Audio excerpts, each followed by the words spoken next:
Hello बच्चों, और question is here, select the correct statement. एक एक करके हम देखते हैं सभी स्टेटमेंट को। Single celled organism evolved slowly into multi cellular organisms. Yes, single cell organisms, जिसको हम ए सेलुलर ऑर्गेनिजम्स भी कहते हैं या दूसरे शब्दों में हम यूनिसेलुलर ऑर्गेनिजम्स भी कहते हैं, इनके अंदर चेंजेस होके इन्हीं से हमारे क्या डेवलप हुए, मल्टी सेलुलर ऑर्गेनिजम्स डेवलप हुए। तो ये स्टेटमेंट बिल्कुल सही है। नेक्स्ट हम बात करते हैं, invertebrates evolved around 500 millions year अगो।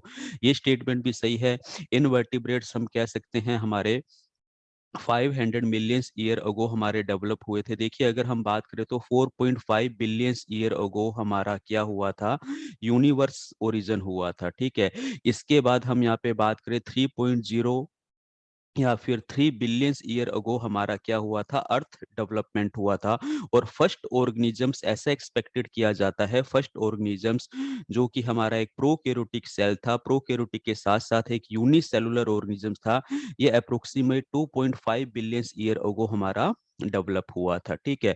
फिर हमने कंटिन्यू एवोल्यूशन देखा, और कंटिन्यू डेवलपमेंट होते होते हमारे पास में क्या डेवलप हुए, मल्टी सेलुलर ऑर्गेनिजम्स डेवलप हुए। और मल्टी सेलुलर ऑर्गेनिजम्स के अंदर भी इनवर्टिब्रेट्स की हम बात करें तो इनवर्टिब्रेट्स के लिए हम ये कह सकते हैं कि ये 500 मिलियंस ईयर अगो हमारे ओरिजिन हुए, या फिर दूसरे शब्दों में कह सकते हैं 0.5 बिलियंस ईयर अगो हमारे क्या हुए हैं, ये डेवलप हुए हैं। तो ये स्टेटमेंट भी बिल्कुल सही जाता है। Jawless fishes must have evolve around 350 millions year ago. Yes, ये भी बिल्कुल सही है। जब हम जोलेस फिशेज की बात करते हैं तो ये हमारी फिशेज की एग्नेथा क्लास होती है। ये जो एग्नेथा क्लास ऑफ फिशेज है, जिसके अंदर, जिन फिशेज के अंदर जोलेस नहीं होता, जो नहीं होता है, ये हमारी डेवलप हुई थी 350 मिलियन ईयर अगो। तो ये स्टेटमेंट भी सही है।